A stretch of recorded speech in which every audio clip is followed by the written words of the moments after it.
Maybe? Yep. Good evening. I'd like to call this meeting to order. This meeting is being recorded live and is streaming on the District of Summerland YouTube channel. All representations to the council, written or verbal, will form part of the public record and be available to the public for viewing electronically or as a written record.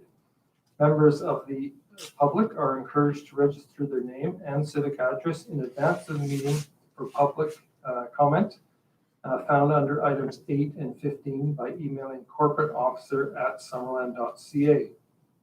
Those who have not registered in advance but wish to provide public comments may call the District of Summerland conference line at 1-877-385-4099 and enter participation access code 7382948 during the live meeting. And before we begin, I'll pass it to the corporate officer to outline. We were supposed to have a public hearing tonight, but it's being postponed. Thank you. Council, we just wanted to, as you know, earlier, we were asked actually, Anthony, CAO, Director of Development Services, decided and chatted about postponing the public hearing. So the public hearing for 2107 Tate Street is being rescheduled due to the large amount of people that have shown an interest in this particular application. So by rescheduling the public hearing to November the 9th, we are going to set up the public hearing at the Summerland Arena, the banquet hall. The larger facility will better accommodate the interests from the community and those who wish to speak to this application. The larger facility will allow up to 30 members of the public to attend at one time. Council chambers, as we discussed earlier today, is limited to 1 or 2 members of the public at one time, who then would have to exit the room. So due to COVID-19 protocols, we still will continue to register those who wish to attend and or speak at the public hearing on November 9th by emailing the corporate officer at summerland.ca. Correspondence to council and or the registration to speak during the public hearing will continue to be received up until November 9th at 12 p.m. Anybody who has submitted correspondence received to date will be forwarded to the November 9th hearing, and anyone who has registered to speak will remain on the speakers list unless we are notified otherwise. We have sent email messages to all those who had registered to speak, and that was done earlier today at around 4:45 p.m. Okay, thank you. And I apologize to anybody who was hoping to speak tonight. It's something we have to live with in these COVID times. So I guess we'll be amending the agenda and of the regular meeting and taking off item 5.1. Is that correct? That's correct. Any other late items or agenda amendments? No late items. Okay, thank you. So could I get a approval of the agenda as amended, please? Councillor Patton, Councillor Barkwell, all in favor? That's carried. Adoption of the minutes for October 13th. Councillor Van Elfen, Councillor Barkwell, all in favor? That's carried. So moving along to the mayor's report.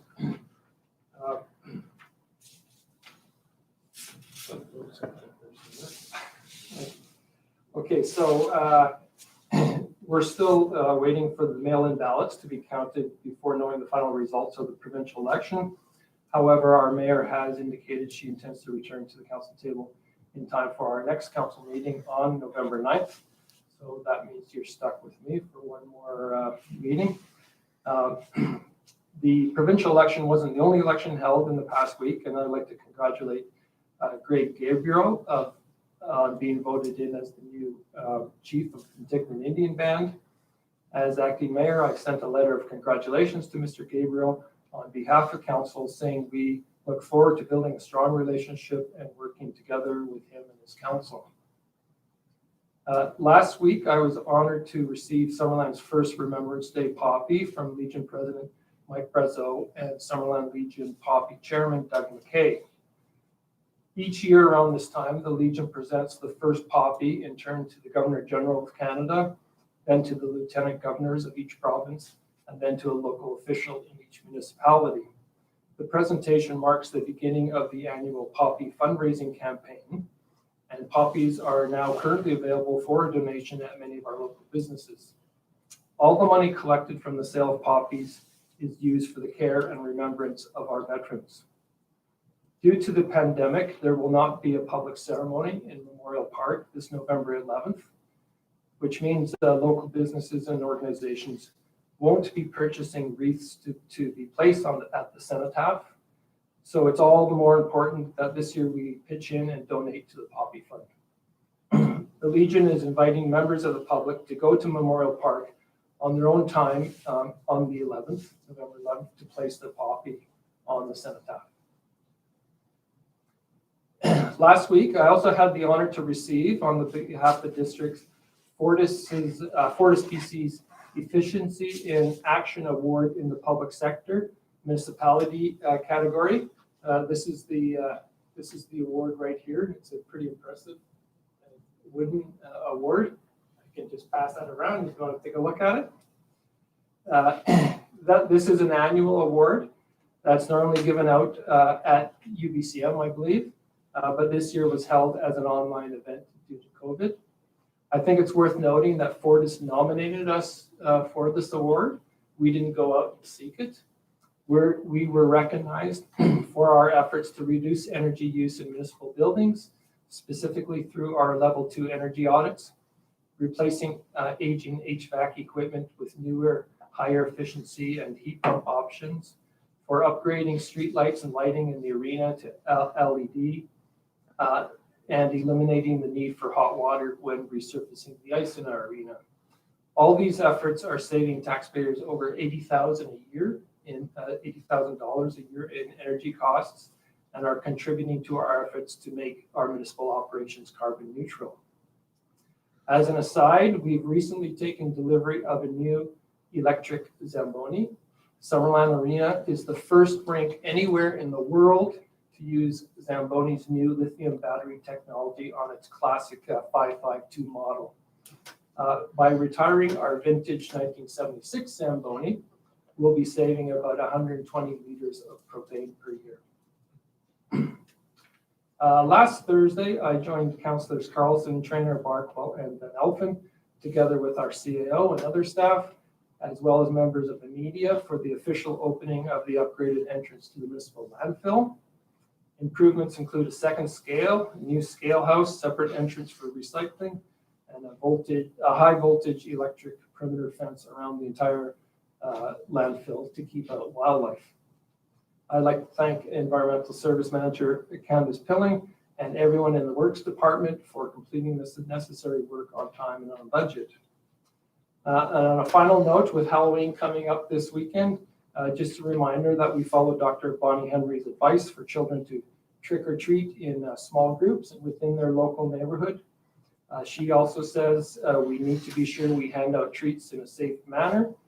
We don't want kids digging around in a bowl for candy, so it's better to set out a table, candies out on a table outside your door, or hand the candy out using a hockey stick or a witch's broom or something like that. And with that, just a happy Halloween to Mr. CEO. CEO's report. Thank you, Your Worship. Just a quick update for the community that weren't able to tune into our afternoon meeting. Just a heads up on our upcoming budget sessions. Most important part of the council process every year to get ready for the budget process. We've got 2 budget sessions on our utility budgets and capital budgets. Important dates to put in everyone's calendar are November 17th from 9 a.m. to 5 p.m. and November 18th, 9 a.m. to 5 p.m. Those 2 days we'll be talking about our utility budgets and capital budgets for review with staff and council. So the community are welcome to check out those online. And then looking into January, our operating budget, to make sure everyone's aware of our general fund budget, which is coming to council on January 13th to begin the process. So just a heads up to the community on those dates. Keep an eye on the council agendas for more information. Thank you, Your Worship. Okay, thank you very much. We now have a public comment opportunity. Is there anybody on the line that'd like to comment? Yes. So the first person who's on could give your name and address and go ahead, please.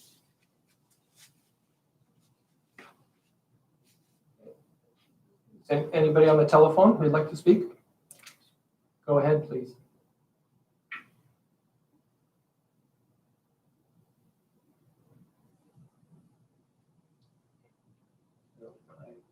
I guess they must have hung up if you're. There's someone on the line, but. Sorry, we're not hearing you.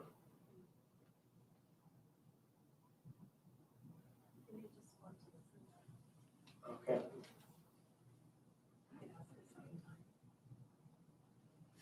If anybody's on the telephone, just try and speak. I'd say call my cell phone. I'm not at home.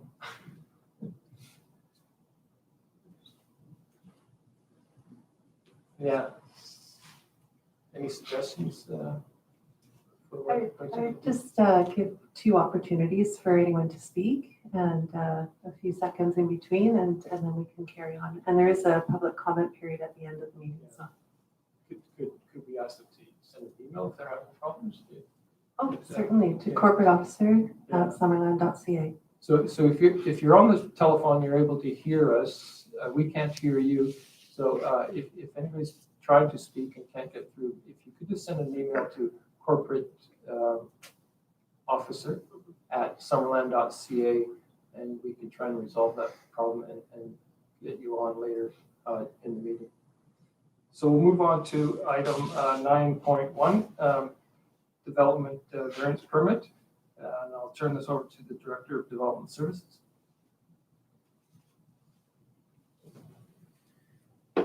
I'll turn it off to Bobby to start us off. Okay. And then I'll.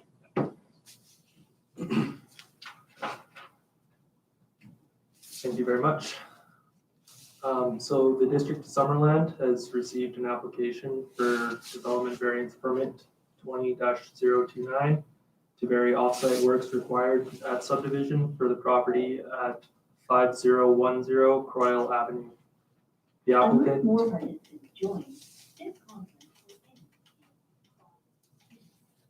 Sorry.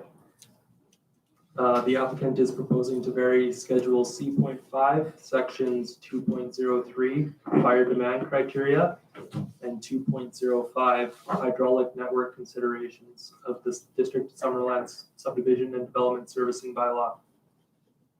If this variance application is successful, the applicant would be relieved of the requirements to upgrade the existing 100 millimeter water main on Croyle Avenue.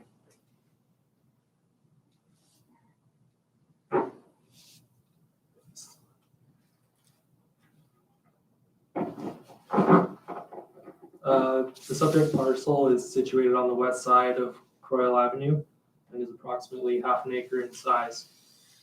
The current owner has applied for this development variance permit to facilitate a proposed 3-lot subdivision. The current zoning of the property is RSD2, and the applicants currently have a rezoning application to rezone the property to RSD1, which is being held at third hearing.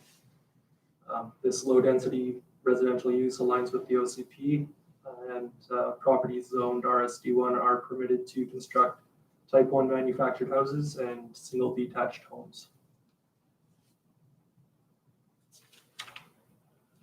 Schedule C.5, Section 2.03 of the SDS bylaw refers to fire demand criteria. This section of the bylaw states that water distribution systems must be designed to ensure that fire flows, as required by the most recent publication by the Fire Underwriter Survey, are available for required duration. Notwithstanding the provisions of the Fire Underwriter Survey, fire flows must also not be less than 60 liters per second. Detailed design calculations supporting the amount and duration of the design fire flows must be submitted to the District of Summerland Director of Engineering and Public Works, which is now referred to as Works and Infrastructure. prior to final design. Staff have noted that in the applicant's rezoning comprehensive letter and draft PLA, that fire hydrant 341, which is located at the south property line of the subject parcel on the opposite side of the road, can currently only provide 42 liters per second in its current state. As section 2.03 notes, fire flows must not be less than 60 liters per second. The insufficient fire flows can likely be attributed directly to the existing undersized water main on Croyle Avenue.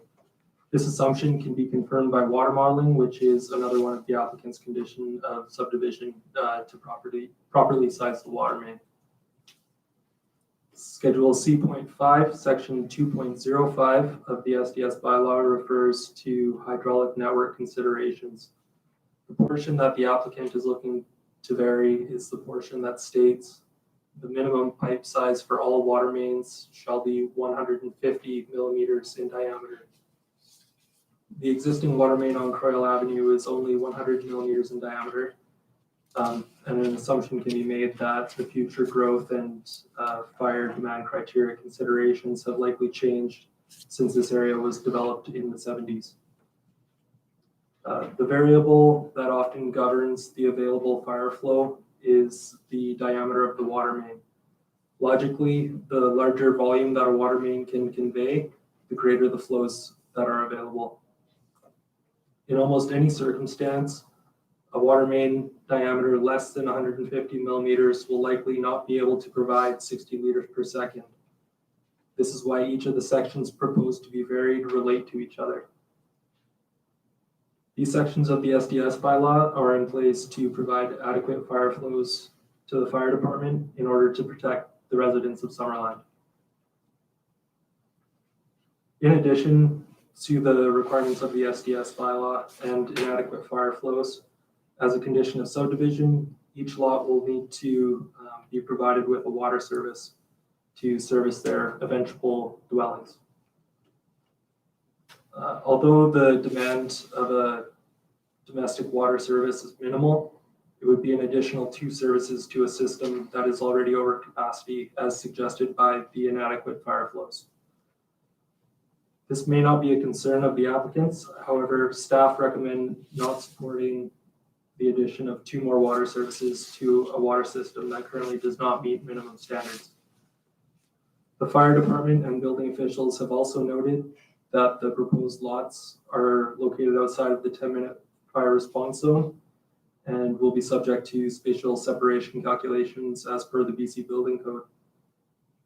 The buildings that would potentially be built on these lots may be required to install a fire sprinkler system depending on the proposed building plans. If these sprinklers are required in the residences eventually to be proposed, the additional water demand would be required in addition to the typical domestic water usage.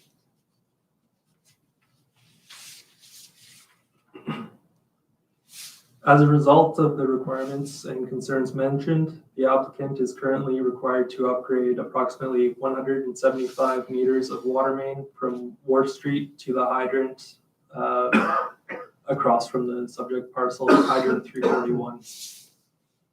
The size of the water main required is to be confirmed by water modeling at the applicant's cost, but is to be no smaller than 150 millimeters in diameter as specified by Schedule C.5, Section 2.05 of the SDS bylaw.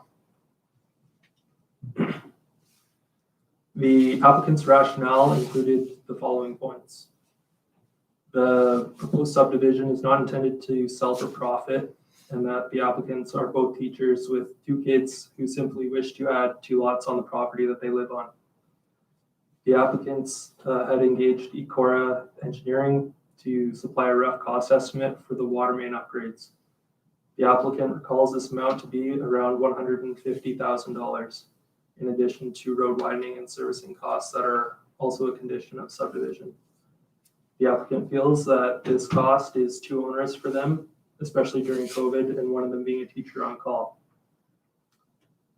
It is to be noted that late this afternoon, The applicant submitted a slideshow that they're going to present after my presentation, and a new, more accurate estimate was provided at around $138,000.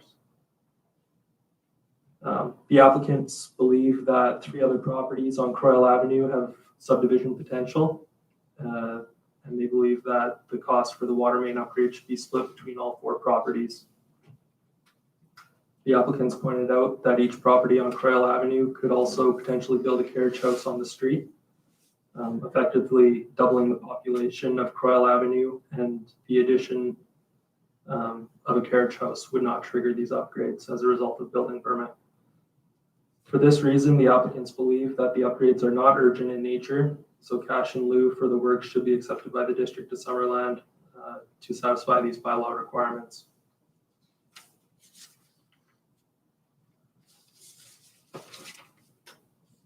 Staff considerations in response to the applicant's rationale include the following points. Although the land is not planned to be sold for profit, staff recognize a deficiency in the water system on Croyle Avenue. Staff recommend that council should not support the increased density and additional services to the system without the upgrades required by the SDS bylaw. Staff explained to the applicants the process of a latecomers agreement, and the applicants do not wish to front the cost of this upgrade, and therefore a latecomer agreement is not on the table for these works. Although the applicant has noted that, in their opinion, 3 other properties on Croyle Avenue have subdivision potential, this has not been confirmed by staff. For this rationale to be viable, the landowners of the properties with subdivision potential would need to apply for subdivision in order to make the district aware of these intentions. There is no mechanism to guarantee that any of the properties with subdivision potential noted by the applicant would actually proceed at any point in time. Therefore, 1/4 of the estimated cost, cash in lieu, that the applicant is proposing would likely go unused unless the district decided to pay for the rest. Lastly, although it is likely that a number of the properties on Croyle Avenue could potentially build a carriage house on their property, no additional demand would be required of the existing water system. The District of Summerland does not supply secondary domestic water services to single properties. Carriage houses are serviced through the same service as the primary residence on the property. And a domestic service can only supply as much water as it can supply, regardless of how much water is being requested on the property owners. Or on the property, sorry. Ultimately, the District of Summerland should not allow these additional services to the system without the upgrades required by the subdivision and development servicing bylaw. Therefore, staff are recommending that the required upgrades be completed at this stage as required by the subdivision and development servicing bylaw. For the safety of the public and fairness to surrounding developers and to maintain a standard of practice, staff recommend that DVP 20-029 be denied. Thank you. Okay, thank you. And would the applicant speak now? Is that If council has any questions for staff, we certainly can ask at this time, okay? Or do we want to hear from the applicants first? or the applicant right away. It's council's wish. Okay, we can hear from the applicants now.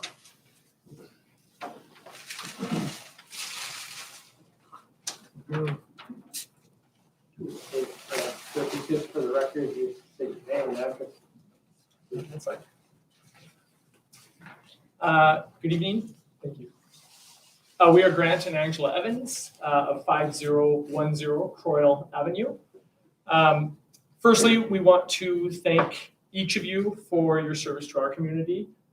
We know it's not always an easy task making important decisions for our town, so I just want to say right off the bat, thanks for your service. Thank you also for considering our request. Croyle Avenue is a beautiful street. Sorry, my clicker is not working here. You just hit the arrow to the right there. Yeah.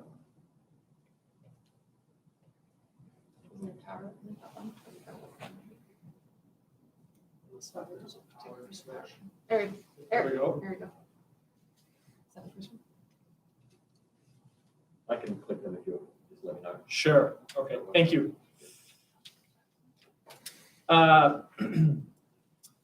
Curl Avenue is a beautiful street with excellent neighbors, so we plan to build our forever home on one of the lots we develop.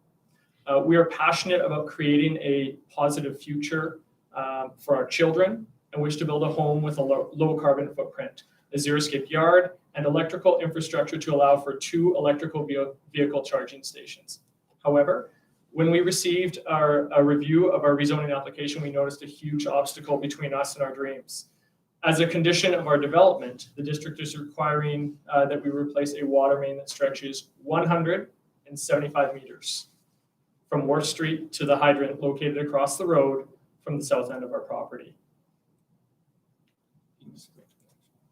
We've acquired a Class B estimate from Ecora Engineering, which indicates the cost of the water main upgrade to be approximately $140,000, $138,000.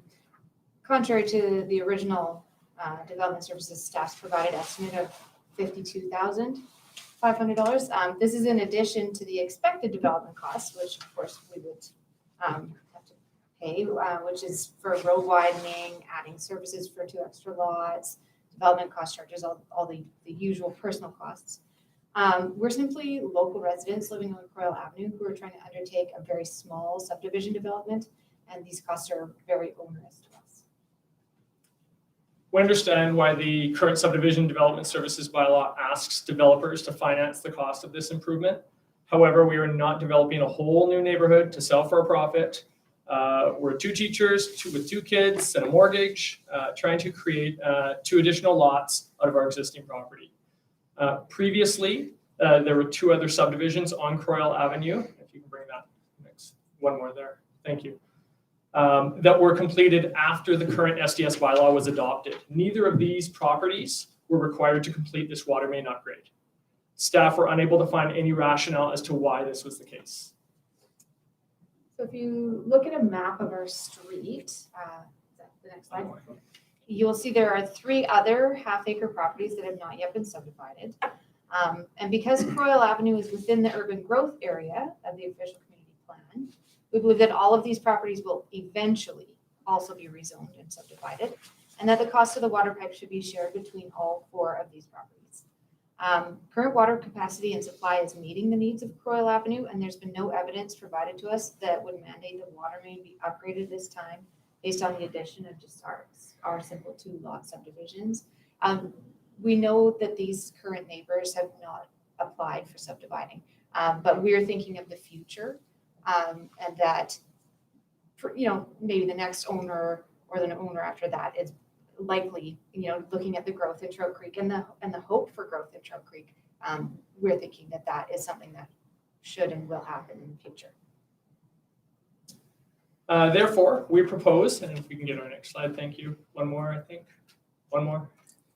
Thank you. There we go. Therefore, we propose that we pay a quarter of the price of at $34,500. That's a quarter of $140,000 to be held in trust until further development happens on our street. We further propose that the upgrade to the water main be postponed until the time that future developments actually increase the demand. The request for decision document recommends we pay the cost of the water main improvement up front under a latecomers agreement. A latecomers agreement requires future developers to pay back a portion of the cost of the project. It expires after a period of 15 years. In the request for decision document, it is argued, however, that there is no evidence that any of these 3 property owners plan on subdividing in the near future. Therefore, there's no evidence that we would ever recoup any portion of the cost of the water main improvement. We are proposing instead to pay our portion, $34,500, in advance, which would be held in trust by the district, gathering interest, until such time as the project can be completed in the future. Next slide, please. We suggested a number of alternative options to the various developmental services staff we've worked with. Suggestions to offset the cost and minimize disruption and inconvenience to our neighbors included placing a hydrant partway down the street to fulfill the requirement of hydrant flow to the proposed lots. Which is, you can see in this picture here, we propose placing it, it would still be within 90 meters of our new lots, all of the new lots. We suggested supplying a new line to the hydrant from the flats on Trout Creek. That's the next slide. And that would come through the right-of-way. It's technically a city road between our lot and our neighbors. But they didn't like that idea either. We asked about placing a parallel water main, so that's the next slide. Parallel water main down the west side of the street. Since as part of our expected costs, we have to rip up our side of the street and repave it and widen it anyway. We thought, well, why not see if we could bring the pipe down that side of the street? And that's not as much of an added cost then, because it would only then disrupt 3 neighbors' driveways instead of 6 neighbors' driveways. But none of these options were favorable to development services staff. Currently, according to development services, every house on our street could theoretically put in a carriage house, effectively doubling the population on the street. Wouldn't doubling the population double the demand on the water system, including the fire hydrant? The request for decision document states that carriage houses create no additional demand for the existing water system because they are serviced through the same service as the primary residence. This would indicate that there is not an urgent need for the work to be completed simply by adding 2 additional homes on the street. This seems a little confusing to us. I think there was 2 or a couple more. There you go. You can just go right through those. There we go. You can leave this one up. As we mentioned previously, we have fabulous neighbors, and we want to continue this great relationship. We have included in this presentation a copy of a petition signed by many of our neighbors in support of our variance application. Now, we've blurred out their names on this because we know it's going to be put live, so we wanted to protect their privacy, but in the copies that we handed to the council, you have their names and signatures. We hope to move forward with the project, which supports the following sections of the District of Summerland's OCP. So this project would ensure new development that follows accepted ecological standards and practices that are respectful of ecological values, identify and support effective greenhouse gas reduction initiatives, promote energy conservation and dissemination of renewable energy technologies, as well as some smart growth principles that are in the OCP as well, create diverse housing opportunities. Because there's 3 different sizes of lot there. Encourage growth in existing communities, utilize smarter and cheaper infrastructure and green buildings. Go ahead. We're proud to live in a town that's so environmentally minded. We're excited about the number of initiatives that our district is pursuing to help decrease our carbon footprint. The unprecedented number of electric vehicle charging stations being installed around town, the solar panels on municipal buildings. And an electric Zamboni? An electric Zamboni. Never even heard of that. And he's a huge electric car fan. So that's really exciting to us. And Summerland is a community that is leading the way for communities around the province. And we wish to be a part of moving Summerland forward. Thank you again for your consideration. You stay up in case there's any questions. Okay, thank you very much. Council, any questions of the applicant? Start with the applicant.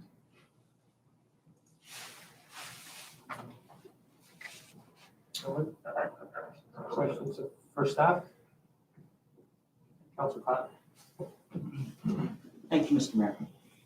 I have a few. I'll start with my very first one.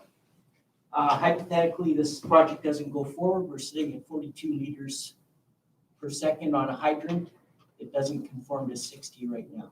FUS calculations, as you said yourself, is 60. That's a minimum flow.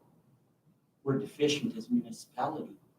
Are we not held liable if there's a fire on that street to our CAO? If we can't deliver the capacity to fight a fire, the onus is on us. And so that's my first question.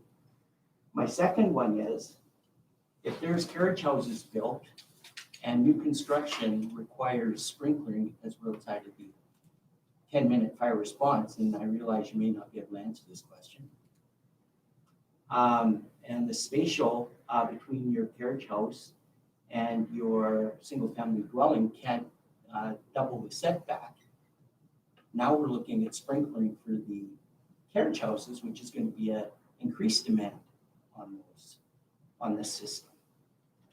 And so and my third question or comment. You want them to answer those ones first? No. Okay. And, no. They can answer all three. My third question being is, it will come back to me. Sorry, Mr. Mayor. That's all right. I threw you off. You did, but that's all right. They can answer Okay, first. let's fire hydrants first.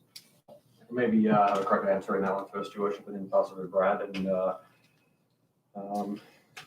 Bobby to answer it if I miss anything. But the existing fire flow deficiency, there's obviously a number of deficiencies we have within the entire district. I think this certainly highlights an issue in some of our areas where we do want to see infill, where we do have infrastructure that is deficient. We do have a plan with the requirements that we have within our subdivision bylaw to eventually get to where we should be in this area, in the infill areas and around the downtown. It's just who is responsible to pay for getting to those requirements. We have a lot of deficient systems downtown. We can't accommodate the density that we have under our existing zoning down in some downtown areas, for example, without triggering a developer to pay for those upgrades or the district going in. So at the end of the day, it's a choice. Does the district contribute to these areas? Is it part of our capital plan process and compete with other priorities for the district? Or is it based on our current bylaws, the responsibility of the developer who may or may not, or unfortunately may trigger the upgrade and a significant cost of that in some of these other areas. So there's obviously a number of issues. I don't know, Brad, if there's anything else to add on that. Yeah, the question of liability itself, if we have it within our plans that we're trying to upgrade our system, and if we have it noted as to where there are deficiencies, I don't think we could be held liable because we have a plan, an asset management plan to try to upgrade the system, and it's expected we're not going to be able to upgrade every pipe to bring it up to current standards at one time.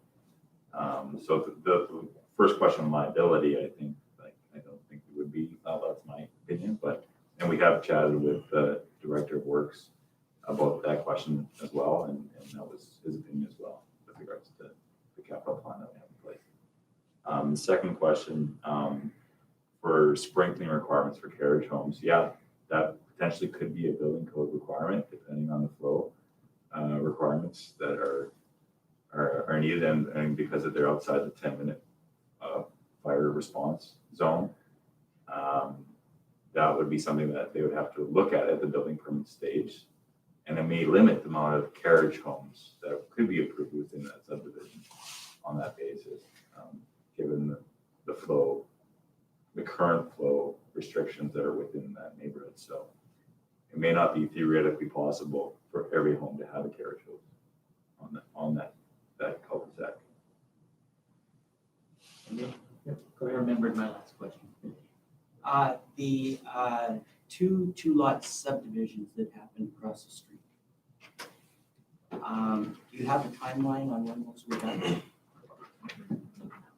Mid-2000s.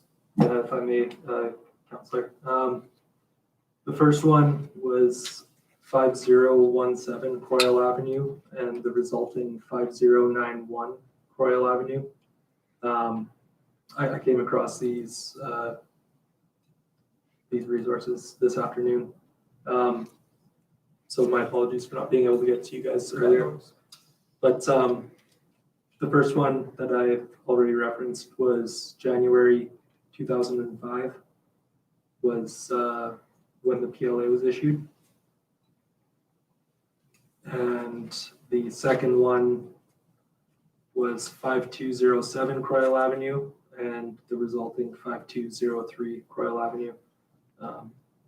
when the PLA was issued was April 2008.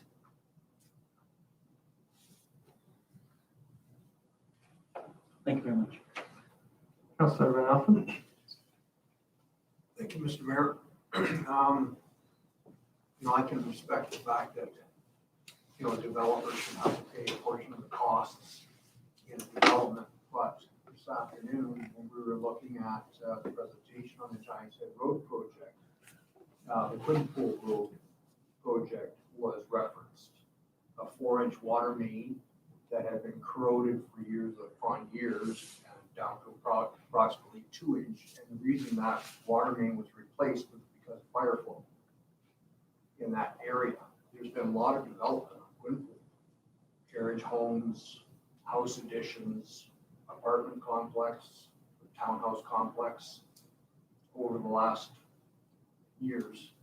And, so I'm having a bit of difficulty with this, that all the onus is going to be put on one lot, one potential subdivision lot. Quinn Pool, no one paid for that, but the taxpayers, some of them. So I don't know when we identified we had a fire flow issue, but, I think everyone at Summerland's paid for that. It's not just one developer. So that's where I'm having a bit of difficulty. Maybe somebody can clarify that for me. I guess if I could put that into a question, perhaps, the way I see it too is it depends, it seems to depend where along, at what point you come along. If you get in there early, you don't have to pay. If you get in there late, you won't have to pay. It's just the person who gets in the middle has to pay. And so where's the fairness in that? How do we ensure fairness so that everybody pays their fair share? Yeah, through the chair, your worship, I think back to Quinn Pool, that area, from what I understand, was identified as obviously some medium density development on either side of that road. The fire flow is obviously deficient, the quality of the systems obviously deficient, and that was one of the capital priorities for council and the community as part of the would have been 2019, 2020 budget processes for design and construction. So this area along Croyle Avenue is currently not within, I don't believe, any of our capital plans for the next 5-10-year plans, from what I understand, which is part of the problem. It's we will get development applications and proposals for developments in areas that are deficient. Again, it comes back to a choice of where council's priorities are for these infrastructure investments. Does a district invest $150,000 here? Does it invest $150,000 in other areas of the community? So they're the discussions that obviously they're difficult discussions. They're not you're not going to preempt every development. You could invest $200,000 in this street and no one could subdivide. So they're the issues that I guess we deal with on a day-to-day basis, and the budget process is there for council to direct staff. Should council think this is an appropriate investment, but it will compete with other priorities that council may have as well. Councilor Chair. I think this is a question for the applicants.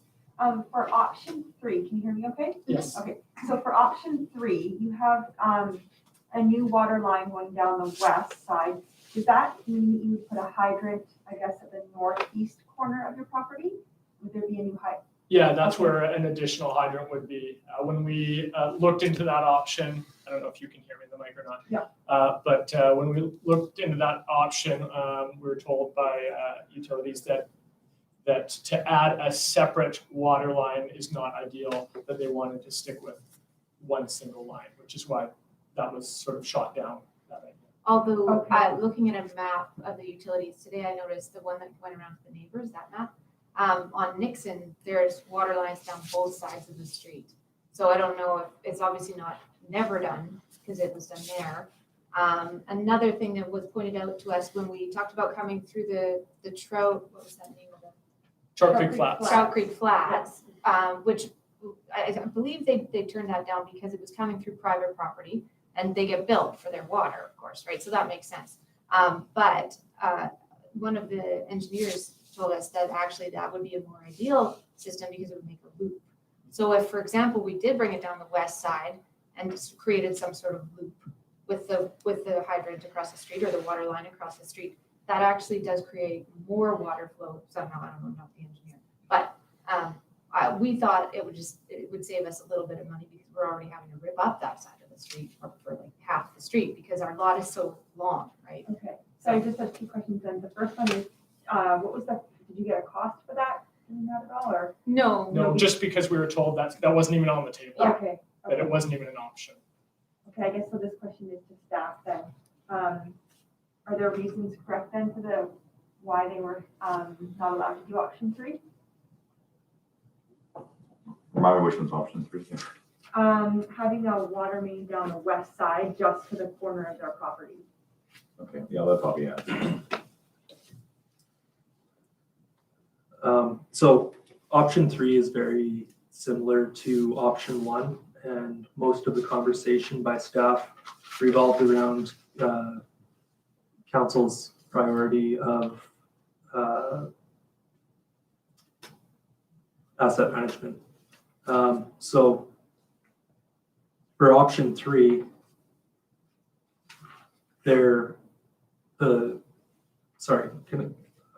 I'm gonna get around to it, okay? Yeah. So for option 1, to replace halfway and install a hydrant, was not supported by the fire department because one of the existing hydrant on Croyle Avenue further south would remain insufficient with insufficient flows, and one hydrant halfway up Croyle Avenue, closer to the north, would provide adequate fire flows. So the fire department did not want to have 2 different hydrants supplying 2 different levels of output. And then the Director of Works and Infrastructure referenced asset management being a council priority and having no desire to have multiple hydrants in the area to maintain and take on the costs of maintaining when the minimum spacing of the existing hydrant is sufficient. So coming back to option 3 is very similar. However, it's an additional water main that the district again has to take ownership of, maintain, and take on all of those costs. So being option 1 and option 3 being so similar, if staff had to choose one, I think we would go with option 1 because there's less assets to take care of and manage. So I hope that answers your question. Yes, that does. Thank you. Councillor Vanel? Thank you, Mr. Mayor.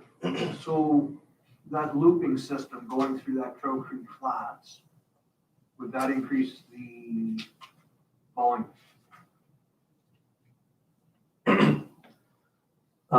As you know from previous applications around looping water mains does increase the available fire flows and other and typical flows through water mains, as well as circulate potentially stagnant water, which is a great thing to have. However, this option 2, as the applicants have mentioned, it is a private water system being owned by a strata.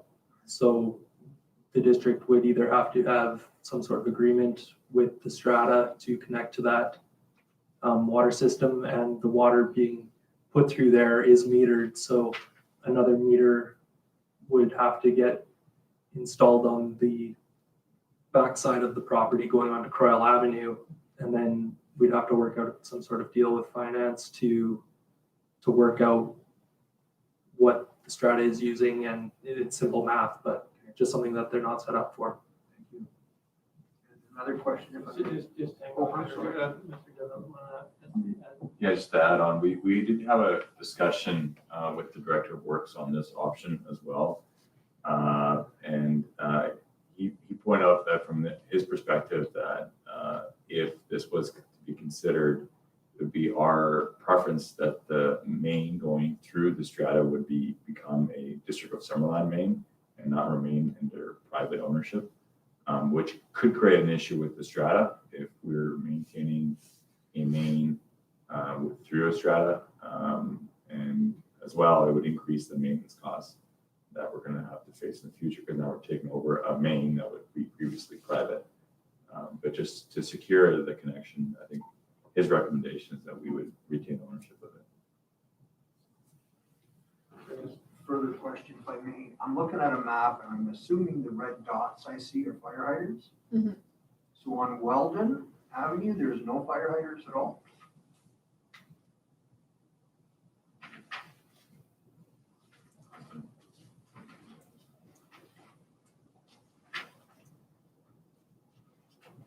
So yeah, Weldon shows 0 fire hydrants. And that has a new subdivision at the end. How old was that subdivision at the end? They're still building. Still building. Still building, So a they've couple been- years, they started. So they've been upgrading the entire water line? Well, this will be something we'll have to investigate further and report back to council on, because it could be something that is missed in our GIS system. You know, you never know. These things do happen with our GIS. The hydrant might not be showing on our system. Councilor Barlow. Well, I thought that maybe there was a access there to the other hydrant at Nixon, but I guess maybe not. Still be, I'm not sure what the standard is, but there's a standard, 200 meters between hydrants, is that the? Hydrant spacing depends on the density of the developments. It is 90 meters for single family densities and 180 meters, I believe, for multifamily. So I believe the 90 meter separation would be. No, what is that, like between hydrants or no further than 90 meters, so 180 between hydrants? Yeah, it's 90 meters radius of like a buffer. 180 meters. All right, and I was just trying to understand the plan of going through what they call the flats there. Is there a water main in that area on the diagram here that's dirt right now? Yeah, so we go like that. So that has sufficient flow. It's large enough to, after servicing all the new development on the flats, to also service that area? There is a water main that goes through there, newly constructed. It's not included in the GIS as water main, privately owned water mains and stratas typically wouldn't be included on our mapping. However, the water main itself, being, if it was to be looped, would improve fire flows. I'm not sure if the water main by itself would be able to sufficiently provide flows to other properties. That would be something that our water bonding It doesn't consultant. have to be big enough to do it on its own because it's coming from both directions and where the water flow. Yeah. And if I may also add to option 2, I don't believe that the proposal is to loop the system. I believe the proposal is to put the water main directly into the fire hydrant, if I'm not mistaken, by the applicants. But if the plan was for it to be looped, there would need to be some sort of water treatment on the backside of it in case there's any contamination from the privately owned strata coming out. And further, there needs to be 3 meters separation clearance from sanitary mains to water mains as prescribed by Interior Health. Both of these right-of-ways that the existing sanitary main runs through, which basically follows the red line on the screen, it goes right down the middle of that right-of-way. And being a 6 meter wide right-of-way, that puts the water main on the property line of either the property to the south or into the applicant's properties, requiring further dedication and potentially making one of their lots not feasible. Go ahead. Just sort of related, can water lines, you must be able to cross sewer lines at some point? Yeah, that is correct. You can cross sewer lines at points. There are prescriptions in our SDS bylaw that all effort should be made to cross perpendicular to each other, and a minimum clearance vertically would also need to be maintained. The water main would also need to be wrapped in a type of tape that prevents any sort of sewage contamination to enter the pipe. And I have one more question. The district's preferred solution, running new water line all the way down to the existing hydrant.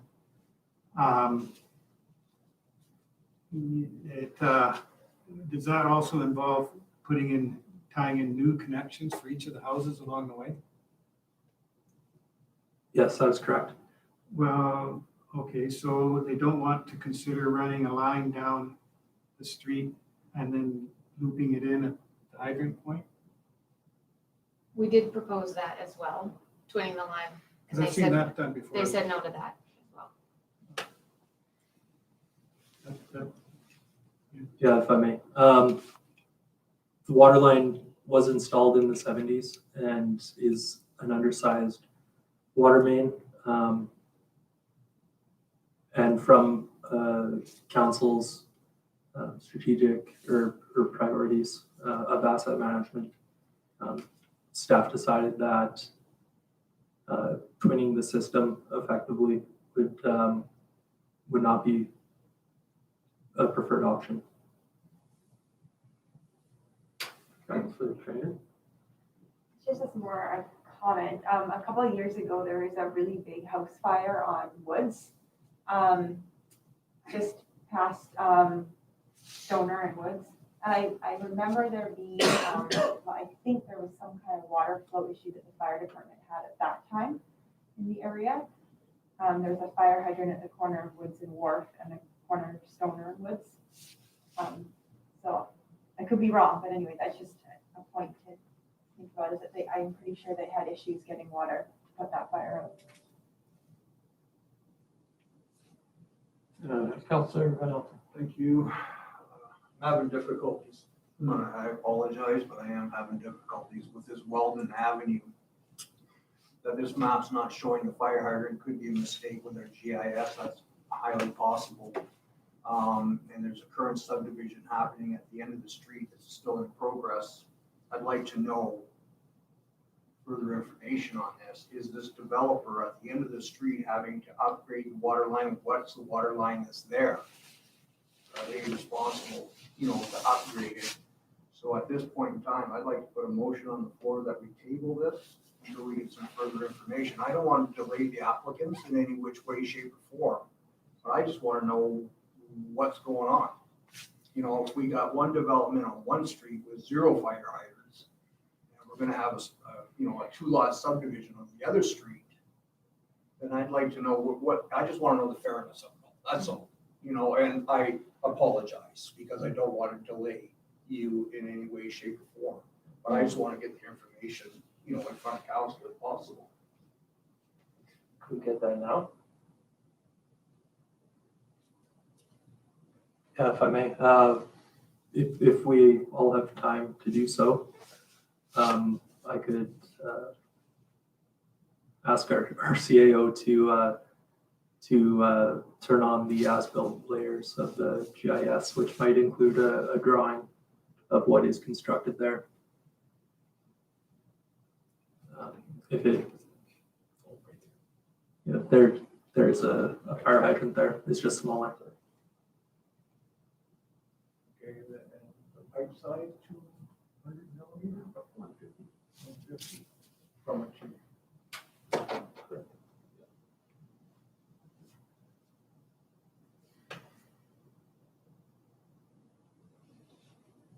Thank you. Go ahead. And what size is their line coming down the street? Because I don't remember them having to rip up all the way down the street to redo the water line. 100 millimeter. 200 millimeter. Right. 150 millimeter. Multi-size. Yeah, the one different factor with this cul-de-sac, you see the water main going east-west. It's looped, so it'd be providing sufficient flows to that. I just like to clarify, so in option one, that would provide the over 60 liter requirement up until that point. But after that point, it would be less than the 60 liter requirement. It would be back to what the current 42 or? That's correct, but we're only concerned about fire flow, and that's the last fire hydrant on that cul-de-sac. So we would be like, for the domestic purposes, the flow isn't as much concern. It's more for fire protection reasons. I guess what I have trouble with is that it's already below standards.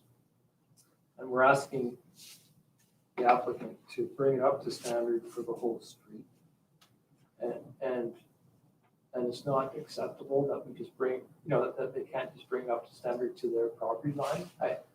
That's what I kind of have trouble with. I think that would be fair up to the property line, i.e. option one, to expect them to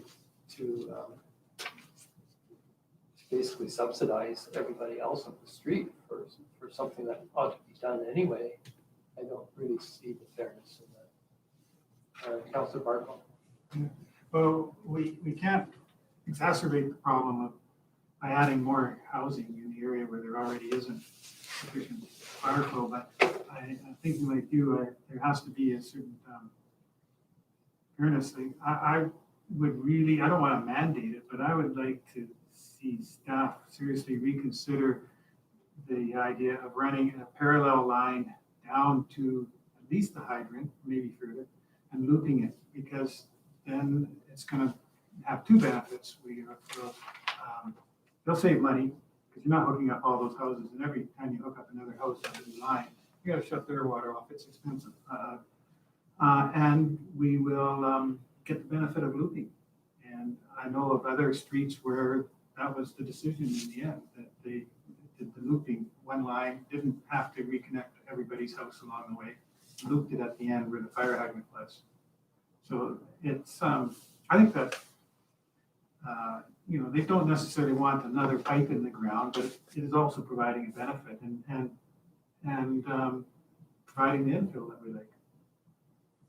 Yeah, I guess it's balancing the benefit of looping with the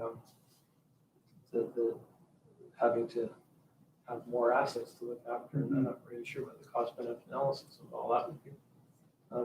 Go ahead, Sam. Yeah, just to clarify on the 20, what we had requested was parallel the line up until the northeast corner of our property, because what that means is it provides adequate flow to the southernmost portion of our newly developed lot. Because it's within the distance, allowable distance. Councilor Patton?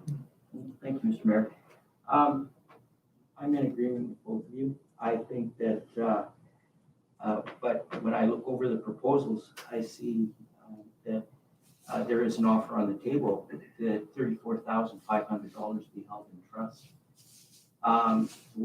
I look at this too. We had two lot subdivisions happen that increased the density on that street where, for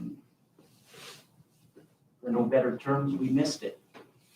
And I believe that we have an obligation as a municipality to right our wrongs also, and that we can't hang it on our citizens that are looking at doing a small subdivision. I feel that if the owners would like to invest $34,500 into this, that be incorporated into an upgrade of that main to the existing hydrant so that they do get the 60 liters. We're maintaining the asset management where we only have one pipe in the water or in the ground. We only have the one hydrant there. And I think it's a win-win for both the municipality and for the homeowners. Thank you. Councilor Van Alphen? So if that twin line that's being proposed came down to that northeast corner of that lot with another fire hydrant there, and then you went straight across the street and tied into the existing, would that help fire flow on the second fire hydrant down further south? It is hard to say. It would be confirmed ultimately by water modeling. But likely not. It mostly affects the portion of water main that is contained within the loop, not an extension of typically. Thank you. Sorry, just going back to Councilor Patton. Just let me clarify what you were suggesting is that what you're suggesting is that there's an offer on the table. We should accept that offer and basically turn it back to staff to figure out what there's some different options on the table. Let the engineers figure out what the best options might be. Is that Absolutely. basically? Absolutely. I think that it's a very generous offer, and by the looks of the costs already going into the subdivision, they're high, and I think that there's something that can be worked out, that we can see the 60 liters at the existing hydrant, and with the partnership with us. Okay, so just Councilor Barco, and I'm going to come back to you to propose a motion. I can't go along with Councillor Patton's proposal there. I think if we're going to do a subdivision, we got to deal with, it's our time to deal with the fire flow issue. I don't think that the district could afford to pay the other 2/3 and set that precedent. How far back do you go? There's a zillion houses on that road. Well, not a zillion, but why are you sort of looking at the last two? What about the original subdivision? Was it the last two that pushed them below the threshold? We can't do this everywhere in town. I'd like to go back and also speak to the twinning proposal. And in order to satisfy Public Works a little bit more, I think the parallel line should go to the southeast corner and across and the existing fire hydrant, so we're not stuck with two fire hydrants to maintain. Just one fire hydrant and increased flows for everybody on that street with 20. And the last 2-3 houses on the end, I guess they won't get the benefit of 20. But they can get stagnant water, they'll just have to brush their teeth longer. Thank you, Mr. Mayor. I understand where Councillor Barco is coming from, but the whole premise on this was the 60 liters per second at the hydrant. As our Director of Development Services already indicated, the domestic water flows aren't an issue.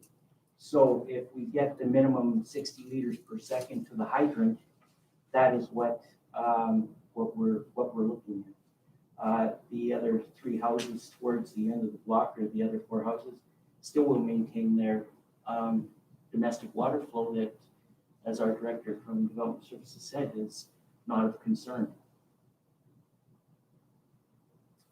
Excuse me.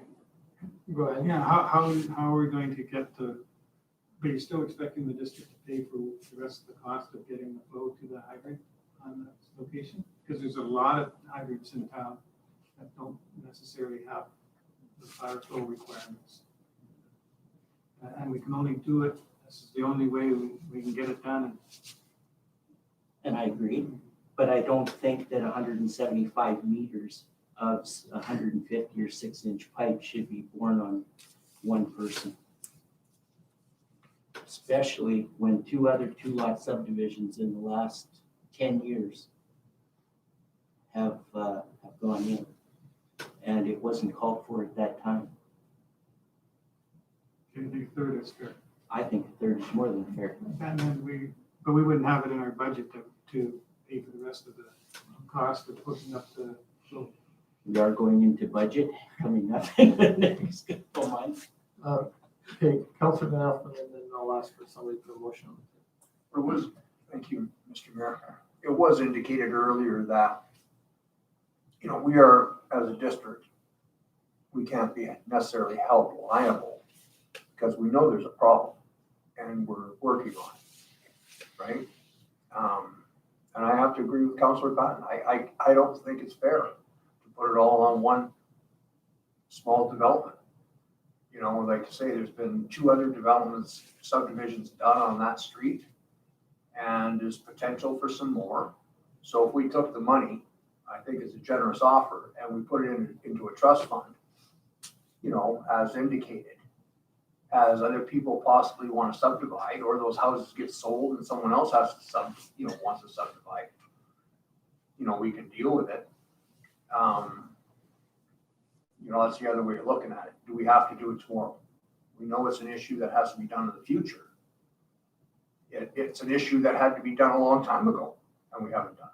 So, just a question, I guess. Comment. Councilor Barco.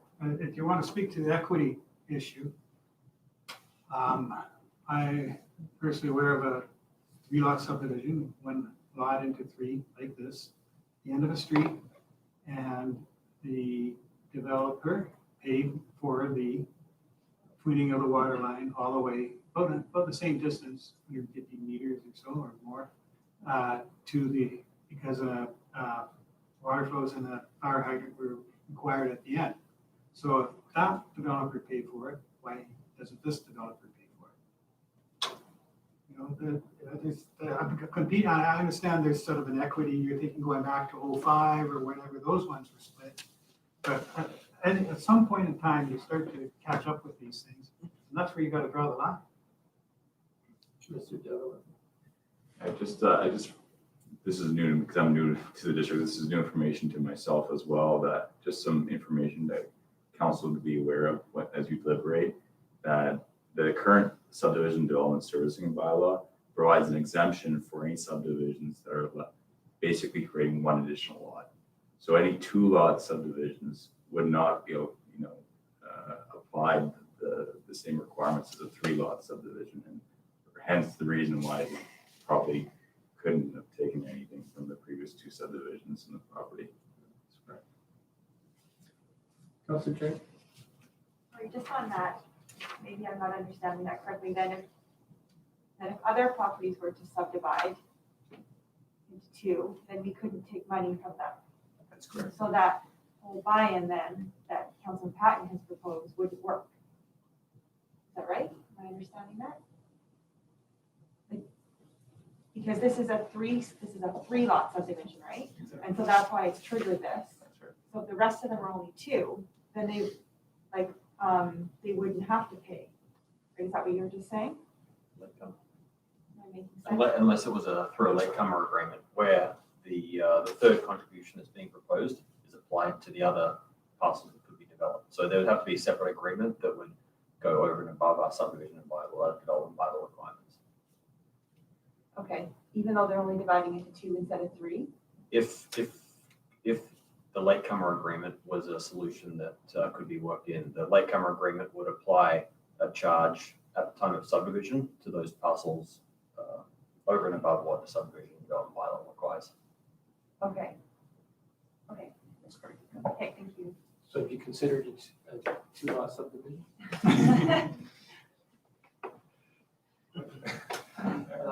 Councilor Barco. I'm somebody who wanted to do a 2-lot subdivision probably wouldn't agree to a latecomer agreement, would they? Because they wouldn't be required to have contributed anything, and there would be no advantage. Other than maybe we would say, no, you can't subdivide at all because there isn't sufficient water flows. Would that happen? If you benefit from a potential upgrade and and you're proposing to develop, you would still be subject to that latecomer agreement regardless, even if Well, they didn't want to pay. You would have to have signed, you would have to, this would have to be gone out and negotiated at this point. And any one of these people could say, well, I'm not talking to you, and then subdivide in half and not be held for any fees, right? Through the chair, the latecomer agreement works that basically it's an agreement between us and the current developer right now that we will collect monies on their behalf when a future subdivision comes forward. So people don't have to necessarily agree today. We just need agreement from the current developers that we'll seek their additional monies that they're sinking into this infrastructure when they go and subdivide it. It's a good one. Chair, Madam, I almost called you Madam Mayor. My point is that what would be their obligation, our authority to collect any money from somebody else on the street that wanted to split their properties in half? Just because we've done an agreement with this, I'll call him a developer, but he's not really a developer. There's no authority, nothing in our bylaw that says you have to pay anything for this late development. This doesn't have to be in our bylaw. There is provisions for payment of latecomer charges within the subdivision legislation, just like a DCC payment, and wouldn't necessarily need to be within the SDSS bylaw. It's something that the Local Government Act allows us to collect on behalf of other developers. And that's kind of how the legislation works to allow us to do that. So they would have to pay if there wasn't a latecomer agreement attributable to them. Even on a 2-lot subdivision? That's correct. Okay. You're sure about that? Yeah. Thanks. Okay, if I could ask somebody to propose a motion, and then we can discuss that motion.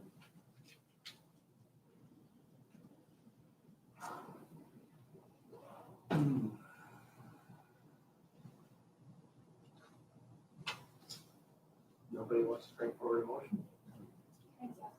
Sure. Can the homeowner or the landowner just remind me again, which option would you prefer? The variance application of offering the 34,500 Okay, that was would your be, preferred? would be That'd the be our preference. Okay.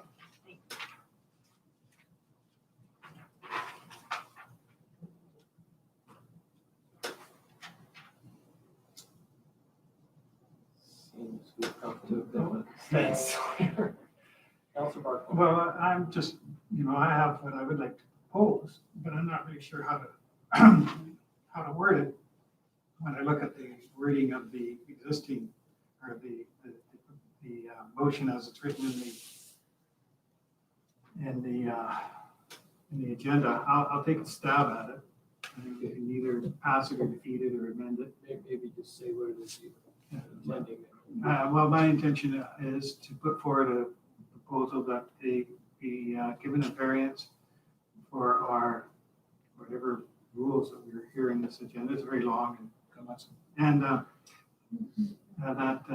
a parallel water main tied up, looped to the existing hydrant on Coyle Avenue to be sufficient for the development of this property. Is there a seconder for that motion? Just for clarification, so is that something like option 3, except for bringing it down further? You can bring it a little further, tie it into the existing fire hydrant, so there isn't 2 fire hydrants on that street that have to be maintained. Let's just double check that. We'll install parallel water main, yeah. So just to carry that one a little bit further than what they proposed, down to the, because it's basically kitty-corner to their lot, that fire hydrant. And then it would service their 3 houses, I guess. So CIO one. Yeah, just if, through to your worship, if that's something that council would like staff to investigate, because it's a little different to some of the options that have been brought forward, and so I guess council want to try and come up with a solution to help make these 3-lot subdivision work is what the sense I'm getting from around the table. So if that's a type of solution that council would like staff to look at, what I'd recommend, as opposed to making a decision on the variance tonight, direct it back to staff based on that type of solution or another one that council may be looking at, so that staff can then work with our engineering department, works and services, and the team and the landowner to see what the impacts of that may be. Because again, we haven't got cost estimates on what the extra portion of pipe may be. And again, the landowner would then be on the hook for that. So if that's the direction of council, then I think direct it back to staff is what I'd recommend rather than denying the application. And then we can bring it back, because at the end of the day, it'll likely trigger the variant. They will still need to have a variance if there is another solution than what our bylaw allows. So at least we can do a bit of work and have some confidence in the fact that it would work. I'd like to amend it that council directs staff to investigate and report back on the option 3 with the extended to the existing fire hydrant, and to provide comment on the other options that the proponent has presented. Is there a second motion? Second, so on the table for discussion. So I'd like to know, what staff, in a report, what they think of the $34,000 proposal and what they would do with that money, whether they would propose to hold it or contribute it towards work right now, things like that. Yeah, for me, I don't think we should necessarily prescribe a specific solution. We're not engineers, so we don't really know what we're doing up here in terms of where a fire hydrant ought to go, how to loop this, how to loop that. So I certainly support directing it back to staff and with the indication that we want to work out a solution here and come back to us, something that's a little more fair than what the applicant's being faced with right now. Councillor Trainer. I mentioned this before, and I don't know if it's worthwhile or not, but because there was a fire in the area with the smaller pipes a couple of years ago, maybe it's worthwhile to just ask the fire department what their experience was during that, and how much of an issue it was, just for background information when we're making our decision. That would be helpful. I think that fire was in 2016, 2015. Yeah, I happened to be driving down that street as that fire broke out and was like the second person there. And I tell you, I've never realized how emotional it is to see the fire department show up. And, if they show up and they don't have the resources to fight the fire, it's even more emotional. It's a fire is a scary thing. Sorry, could I just ask her, Director of Corporate Services, she more or less got that motion, if you could read it back to us. Yes, definitely, Your Worship. So the motion, I believe, that has been discussed is that council defer consideration of the variance application, and that council direct staff to investigate and report back with option number 3 and provide comment on other options the applicant has presented.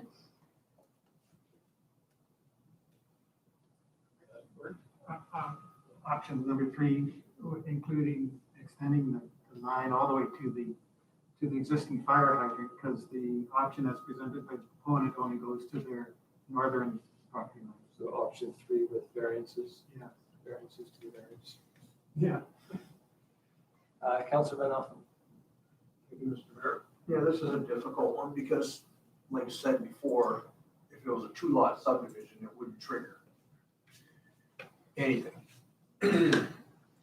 And what we've been proposing at this table for, quite a while, is infill. We encourage infill. But if you go over 2 lots, it's gonna cost you a fortune. If it was a 2-lot subdivision, we wouldn't even be having this discussion. So I think there's gotta be a way that we, as a council, get what we want, which is infill and higher density. But how do we work together? And with staff, how can we come up with a solution? And I'm hoping we can get there. Thank you. It's something that's always, that I've been, my own lot, I've looked at, I could subdivide my lot and I could subdivide three, and I've always looked at that and said, it's not worth putting 3 lots on this because of all the extra, it's just, I'll just subdivide it in 2. And it's because of so we are really discouraging these extra lots what we could have, because people who could decide to subdivide in 3 are kind of going to 2 instead, because it's a lot cheaper. Councilor Barco. Sorry, but did the motion include investigating the latecomer fees? I did include just investigate other options the applicant has presented. Okay, so as long as it's understood that latecomer fees would be an option we'd want to consider too. Councilor Vanel. Just another quick question through staff. So if this was a 2-lot split with possibility of 2 carriage houses, doesn't trigger any water upgrade. Not according to our bylaw. Okay. Yes. Rolling it out there. If I may add to that, this lot specifically that we're speaking to, the exemption section of the SDS bylaw, you need to meet 5 criteria, all 5, in order to be exempt. So this lot specifically does not, it exceeds the total highway frontage abutment, the total highway frontage abutting the subdivision or development is less than 70 meters. It exceeds that in this case. So even if this particular lot subdivided in 2, they would still be required. Just because it's a corner lot on that unconstructed road right of way as well.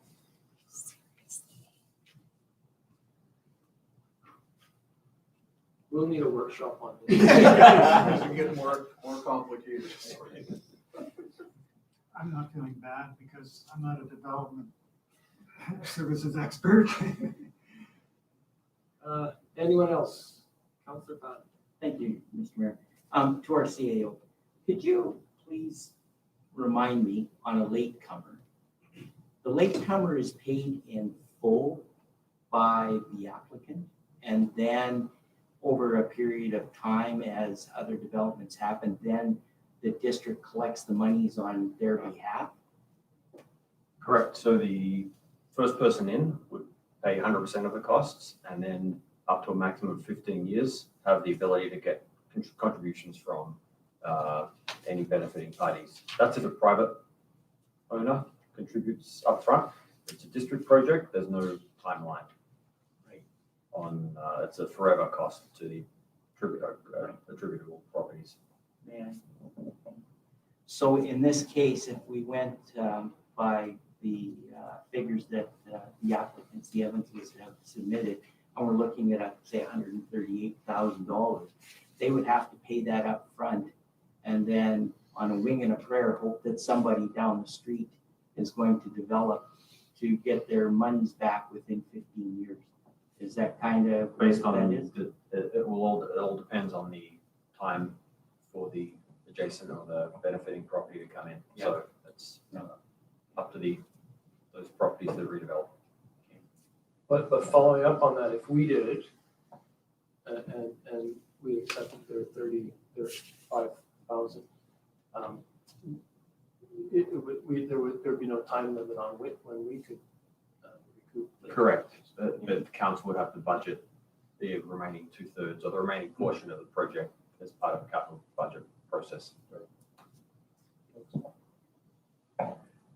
Councilor Patton. So with that being said, Councilor Barkwell, do you still want to explore the latecomers fees if it's the Evanses that have to pay? Or is it more that we look at the 34 and we look at options in regards to latecomers or by the municipality? I think that everything is everything's open for discussion. Okay. Okay, I'll call the question then, if there's no further discussion. Just need to read. Director of Corporate Services, just read that one more time. Certainly. It's actually fine-tuned it. So that council defer consideration of development variance permit DVP 20-029 at 5010 Croyle Avenue, and that staff be directed to further investigate and report back to council on option number 3 and potential variances, as well as provide comment on other options the applicant has presented. So I'll call the question, all in favor? It's carried unanimously. Thank you, both of you. Thank you, everyone. Thank you. Item 9.2, September 2020 Development Services monthly report. Director of Development Services. Thank you.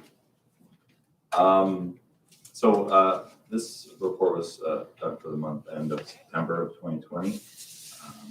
As council can see, we provide an update on the number of applications that we have in progress right now in terms of planning and development applications.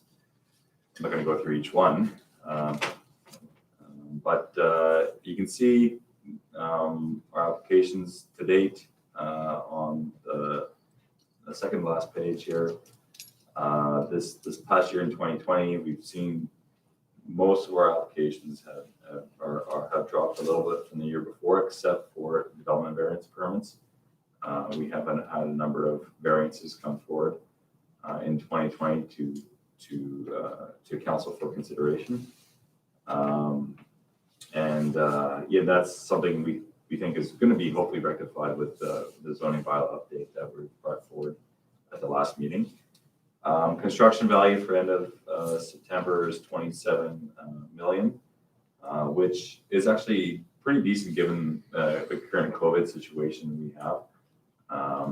If you look at the comparison to previous years, last year was a higher year, but the 3 years prior to that we're above those totals for the same time in September. So construction activity is not slowing down with COVID, so it's a good thing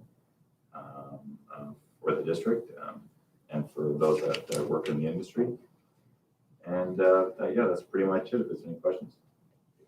Any questions? If not, so we could bring that forward for information. Councilor Van Elfen, Councilor Trainer, all in favor? It's carried. There's no bylaws for adoption. Any business arising from closed? No. Any notice of motions from any councilors? Seeing none. Information items. Would anybody like to bring any of the correspondence or committee meetings forward? Nobody ever has any questions. Prior to this. And council reports. Oh, sorry. Did we? Round 13 correspondence. Yeah, correspondence. I just read there's some letters in there. Are they going to be addressed specifically by the staff then? Yeah. Okay.